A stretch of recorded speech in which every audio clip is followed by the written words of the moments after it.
Terima kasih Tuhan Yesus, kami sungguh bersyukur Engkau Allah yang datang ke dunia untuk menebus setiap kami, dan biarlah setiap kami sungguh-sungguh boleh menghargai, menghormati setiap karya penebusan Tuhan.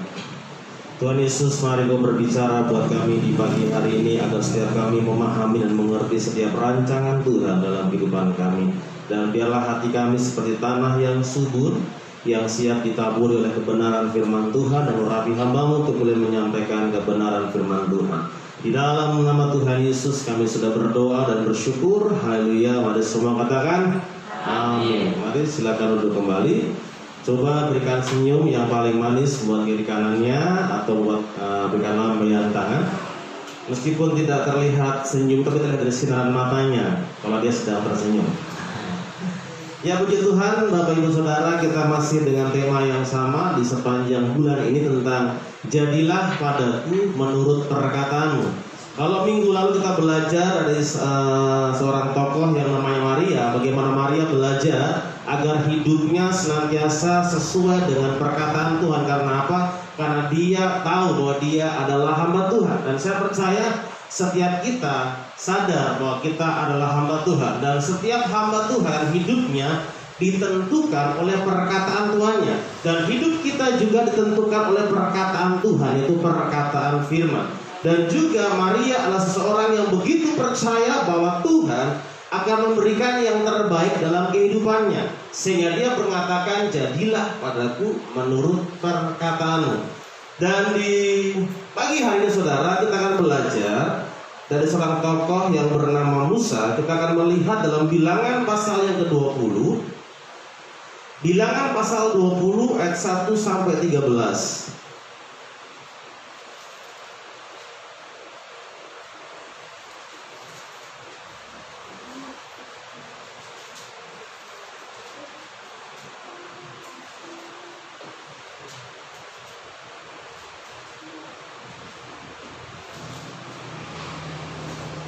Bilangan 20 ayat 1 sampai 13. Kalau Bapak Ibu sudah menemukan, bisa katakan amin. Amin. Ya. Di depan saya tidak tampilkan ayat firman Tuhannya, tapi kita bisa memperhatikan di firman Tuhan saudara masing-masing, di Alkitab masing-masing. Bilangan 20 ayat 1 sampai 13. Saya akan membaca ayat-ayat yang ganjil, sedangkan Bapak Ibu akan membacakan ayat yang genap. Miriam mati. Kemudian sampailah orang Israel, yakni segenap umat itu, ke padang gurun Sin dalam bulan pertama. Lalu tinggallah bangsa itu di Kades. Matilah Miriam di situ dan dikuburkan di situ. Pada suatu kali ketika tidak ada air bagi umat itu, berkumpullah mereka memenuhi Musa dan Harun. Dan bertengkarlah bangsa itu dengan Musa, katanya, sekiranya kami mati binasa pada waktu saudara-saudara kami mati binasa di hadapan Tuhan, maka kamu membawa jemaat Tuhan kepada negeri ini, supaya kami dan ternak kami mati di situ.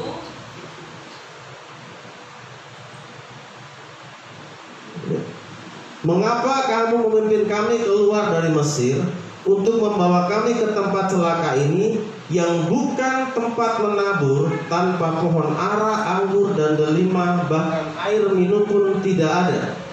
Maka pergilah Musa dan Harun dan umat itu ke pintu kemah pertemuan, lalu sujud, kemudian tampaklah kemuliaan Tuhan kepada mereka.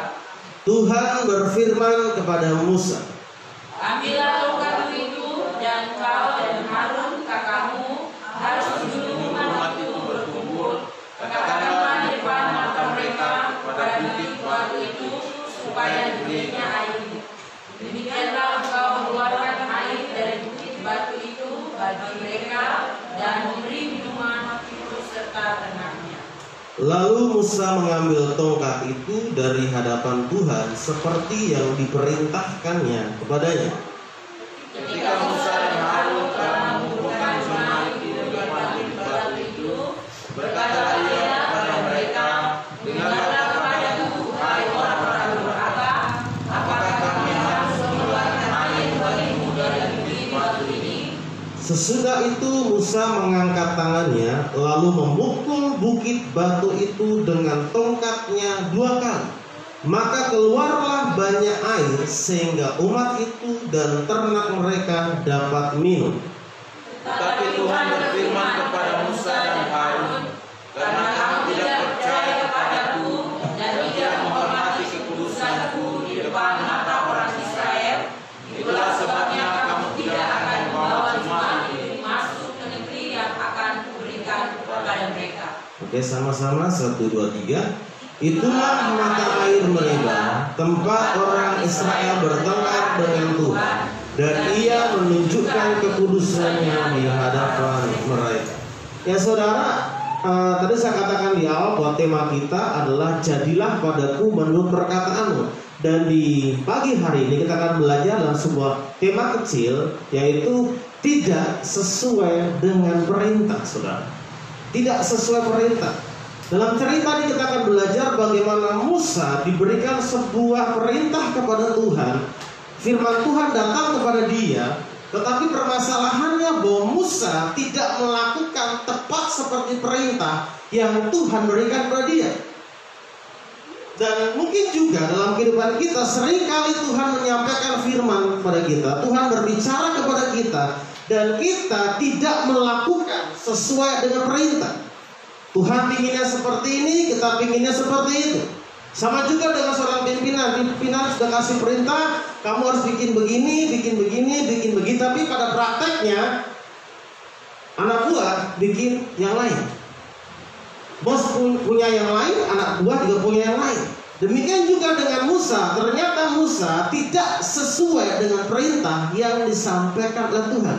Tetapi sebelumnya saudara, kita perlu mengetahui situasi yang sedang terjadi pada waktu itu, saudara. Di mana pada waktu itu, di dalam ayat yang pertama, kita melihat ada sebuah situasi Musa dan Harun sedang berduka. Karena apa? Karena dia kehilangan saudara perempuannya yang bernama Maryam. Ini situasi yang tidak mudah ketika mereka bersama-sama berjuang keluar dari tanah Mesir. Dan ini tahun yang ke-39 ketika mereka keluar dari Mesir. Sudah cukup waktu yang sangat lama mereka bersama-sama dengan Maryam. Tetapi ketika di pasal ini saudara, kita tahu bahwa Tuhan memanggil Maryam, sehingga Musa dan Harun mengalami situasi duka cita. Siapa sih yang tidak berduka ketika saudaranya itu dipanggil Tuhan? Siapa sih yang tidak berduka cita ketika orang yang disayang dipanggil Tuhan?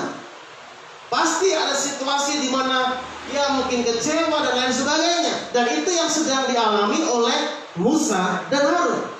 Di tengah-tengah situasi duka cita mereka, tiba-tiba saudara, mereka mendapatkan sebuah tekanan yang luar biasa dari orang-orang Israel yang marah kepada Musa. Karena mereka mengalami situasi tidak ada air untuk diminum. Mereka berteriak, Musa, kenapa kau bawa kami ke tempat ini? Mengapa kau izinkan kami ada di sini? Lebih baik kami tinggal di Mesir saja. Di sini tidak ada sesuatu yang dapat kita nikmati. Tidak ada pohon anggur, tidak ada peternakan, dan tidak ada air untuk diminum. Semua orang Israel saudara marah kepada Musa. Mereka menekan Musa. Bayangkan saudara, sedang dalam situasi psikologis yang sedang tidak baik karena kehilangan orang yang disayang. Sekarang mereka dirang-rang, mereka ditekan oleh orang-orang Israel yang begitu banyak jumlahnya. Padahal saudara, kalau bicara mengenai pengalaman, begitu banyak pengalaman-pengalaman bagaimana Tuhan menyertai bangsa Israel. Ini tahun yang ke-39 bagaimana mereka keluar dari Mesir. Artinya begitu banyak peristiwa di padang gurun bagaimana Tuhan melihara bangsa Israel. Dari peristiwa yang begitu dahsyat, mereka menyeberang laut Tebrau. Tuhan pimpin mereka dengan tiang awa dan tiang api. Apa kurang dahsyat? Bahkan sebelumnya juga bangsa Israel pernah mengalami kehausan, dan Tuhan tolong juga menyiapkan air kepada bangsa Israel. Tapi sekarang saudara, ketika mungkin mereka tidak melihat kan, pemimpinnya sedang berduka. Tapi itu yang terjadi karena apa? Karena kebutuhan mereka tidak terpenuhi. Mereka marah kepada Musa. Itu situasi yang terjadi.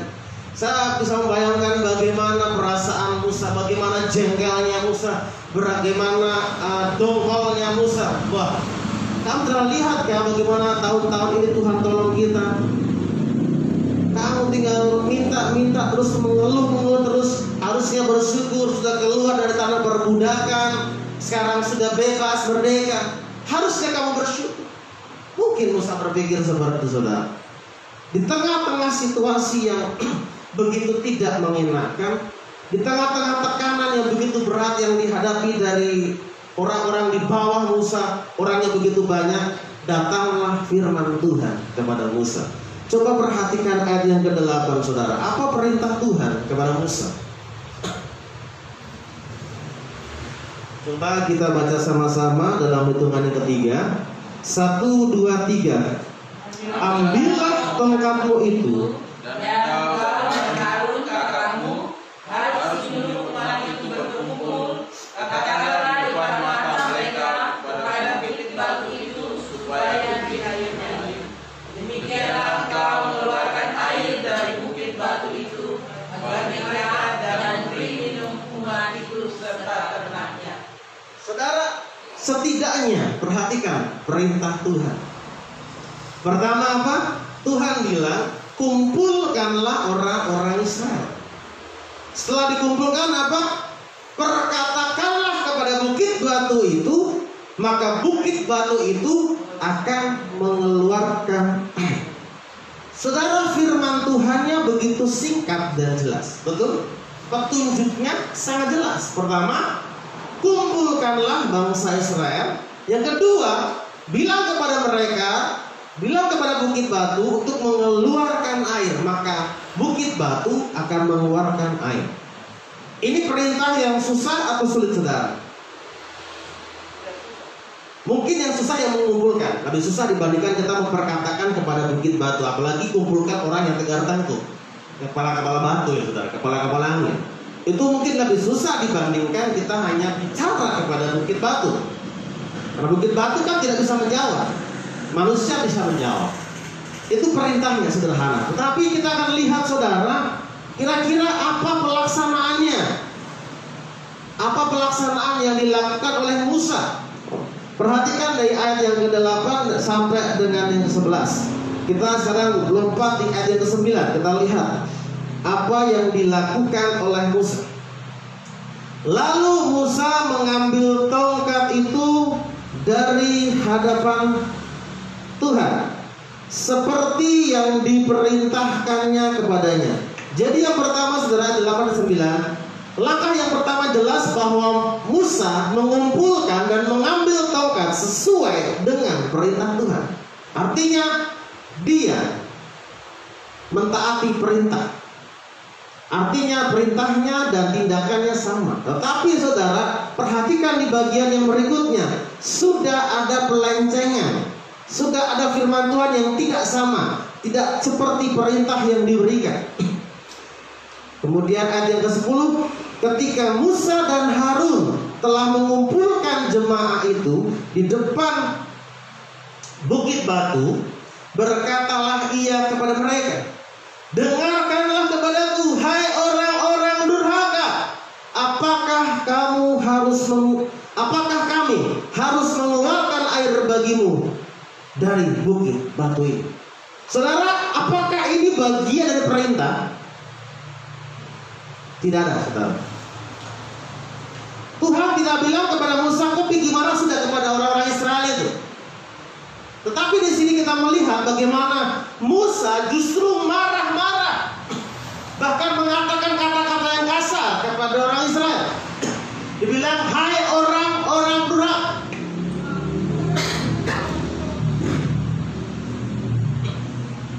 Saudara, itu tidak ada perintah Tuhan kepada Musa untuk bilang, hai kamu orang-orang durhaka.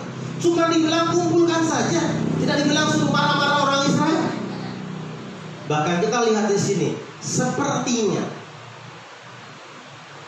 Musa mencuri kemuliaan Tuhan. Dia bilang gini, apakah kami harus mengeluarkan air bagimu? Pertanyaannya, saudara, siapa yang kasih keluar air? Musa kah Tuhan? Sudah berbeda lagi, saudara. Tuhan yang bilang, kau bicara saja kepada bukit Makanya firman Tuhan judulnya tidak sesuai perintah. Karena perintahnya jelas. Kumpul kan, bicara kan mungkin bagus. Tetapi yang dilakukan Musa, pertama dia kumpulkan sudah benar, yang kedua dia malah marah-marah.